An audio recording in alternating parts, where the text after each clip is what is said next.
mencionado en varias ocasiones en este reporte que da el gobierno federal, el presidente Andrés Manuel López Obrador, que publica completo la jornada respecto al caso Ayotzinapa. ¿Qué dices sobre esto? ¿Cómo no, Susana? Buenos días, buena semana. César, buena semana. A ver, mira, me parece que es preparar el cierre de esta administración sobre un tema que cumple 10 años.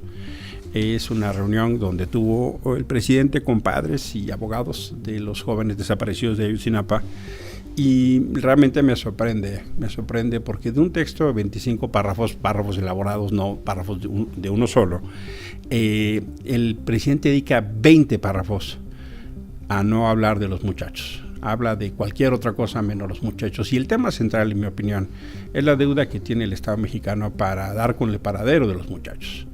Otra vez el presidente dedica una gran cantidad de texto para hablar de Calderón, para hablar de García Luna, para hablar de las cosas que él tiene su narrativa construida, e incluso hace referencia a temas de cómo le molestó el tema de narcopresidente y las campañas que se hicieron. Se pelea con Anabel Hernández, hace referencia a mi persona a 4 ocasiones. Hipócrita y reaccionario, dice. Sí, dice. Y mira, yo honestamente creo que vale aquí la pena recuperar lo que dice un filósofo justo en el debate del Agustín Reyes. La diferencia entre un mentiroso y un charlatán. Uh-huh. El mentiroso es el que tiene conciencia de verdad y mentira, y el charlatán es el que no. Uh-huh. Yo pienso que este informe de López Obrador es el ejemplo de un charlatán. Es un informe egocéntrico que habla sobre él, no sobre los muchachos, y me parece un informe cómplice, porque lo que se dedica es a tratar de desmontar la idea de que el ejército es partícipe de este crimen de Estado. Uh-huh. Esencialmente su intención en esta presentación, que habrá más, es tratar de desmontar la versión de que el ejército pudo haber participado, pero es contradictorio por 3 razones. La primera es porque el mismo texto dice que en su caso se le puede señalar por omisión o no actuación, y eso es uno de los elementos fundamentales en su caso, las violaciones a los derechos humanos. La segunda, porque en esencia lo que está tratando de dialogar son fuentes contradictorias. Sí acepta las fuentes que tienen que ver con el caso García Luna, que son testigos protegidos, pero no las acepta para el caso Anabel Hernández. Uh-huh. O se aceptan o no se aceptan, no se pueden utilizar a conveniencia, y en este caso es crítico. Y la tercera es que en lugar de generar un esfuerzo de Estado extraordinariamente importante para dar con el paradero de los chicos, lo que trata de hacer es desmenuzar un asunto con sentencias sobre el debate de la tortura o no de algunas de las personas liberadas por mandato judicial. Y mira, yo quiero aclarar, yo salí de la comisión hace 8 años. Uh-huh. Y sí, por supuesto, a mí me tocó firmar las medidas cautelares que el presidente cita. Y sí hay comentarios que notan algo más que simple ignorancia, Susana, porque una medida cautelar no entra al fondo del asunto.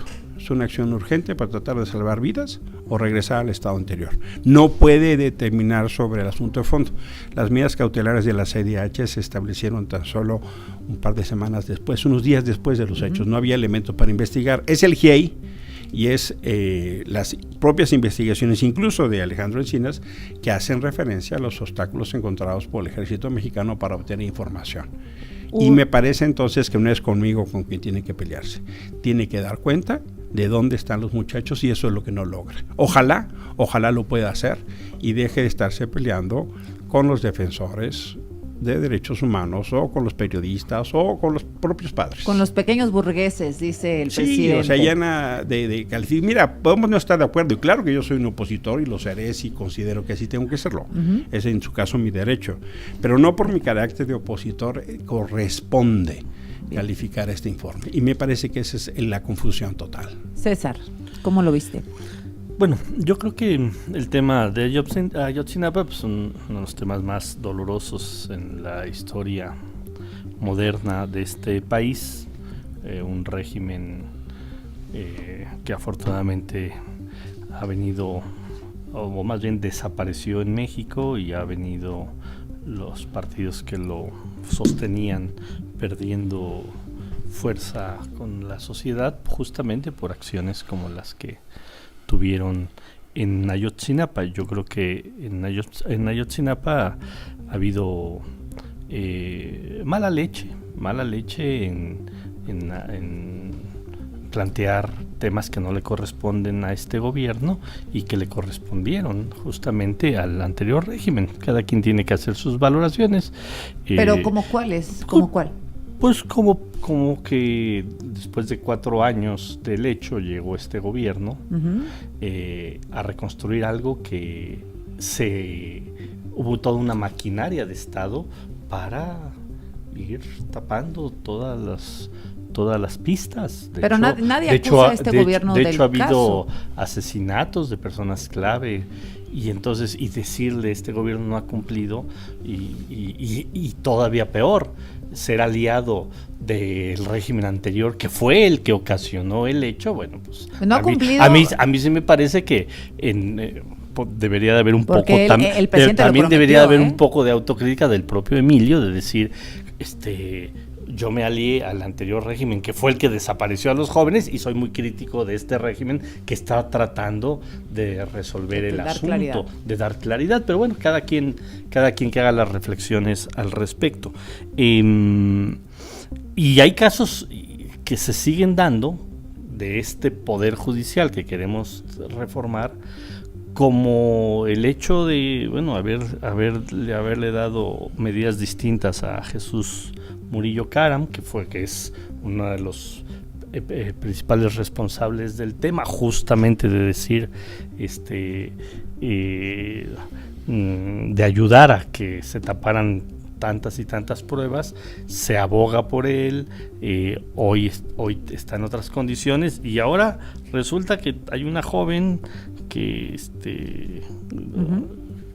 que es alguien que aparentemente le dio terapia dentro de su reclusión, que está acusándolo de acoso y de abuso sexual y de eso nadie dice nada.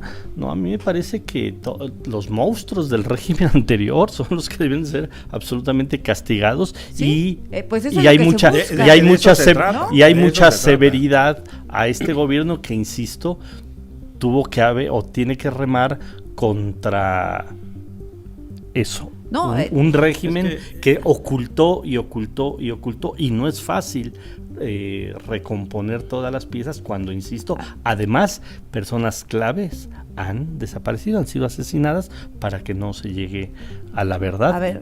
Este gobierno lo que ha querido es eso, transparentar todo, decir todo, y parece que la gran crítica es este gobierno y cero crítica. No solo cero crítica, se alían, y lo digo aquí claramente, Emilio Álvarez y Casas se alía a los partidos que fueron los responsables de ese hecho tan monstruoso. Mira, eso la diría comisión que tiene que ver cosas, con la consistencia del reclamo en materia de derechos humanos. Y lo he reclamado a los gobiernos anteriores y se lo he reclamado a este. Y yo decidí aliarme justamente porque vi que la crisis de derechos humanos en este gobierno es peor que el pasado. Y ahí están en este gobierno no hubo Ayotzinapa, ahí están los números, ni hubo el mayor número de homicidios ni en la historia, el mayor número de desaparecidos de la historia. No, claro que sí. Aprende a diferenciar. Te doy clases si quieres. Un asesinato, el día que quieras, un asesinato entre dos bandas. Los derechos humanos se violan por omisión. Se violan por omisión. El día que quieras te doy clase. No vas a dar déjame hablar. Yo te dejé hablar tus sandeces. Ni de política ni de derechos humanos. Déjame hablar. Yo te voy a dar clases si quieres, porque no entiendes. Adelante, tienes la misma confusión del charlatán de López Obrador, porque no sabes qué son los derechos absolutamente de nada me vas a venir a dar clases de violación de derechos humanos en este gobierno. Caso porril de Morena, que cuando no le gusta lo que oye no deja hablar. Entonces, escucha. Adelante. Aunque no te guste bastante, ya te escuché bastante. Yo escuché tus sandeces y te dejé hablar. No son sandeces. Llevas 6 años diciendo sandeces, Emilio. Y todavía no te das cuenta que llevas 6 años diciendo sandeces son las que llevas 6 años diciendo sandeces. César, ¿Crees que tienes la razón? ¿Crees que vienes a darnos clases? De nada vienes a darnos clases. El último minuto de este bloque. Absolutamente de nada. Ni de política, ni de legislador, ni de defensor de derechos humanos. Vienes a darnos clases de nada. nada. No, pero que le Escucha, baje 2 rayitos no, al sí, sí. tono. Pues no Que le dejas baje hablar. 2 rayitos. Nada a su más déjame tono. darle los Yo- últimos 40 es segundos que de este cada bloque. vez que le Deja digo que se hablar. alía al viejo régimen, se enoja y Carnal, se pone así así. te pones, porque así no me se dejas pone. hablar. Cada vez que le digo, tú Déjame, te aliaste te explico y te pones a como los loco. que desaparecieron, a los Te de explico Ayotzinapa, y ve cómo te se pone pones. como Bueno, loco. vamos a enfriarnos Porque el corte Porque le y- digo sus verdades. Pues es que a ti no te regresamos gusta a escuchar. escuchar, sus verdades. a escuchar a No te gusta Emilio escuchar y como escuchamos a porra que eres. César. Ahorita regresamos.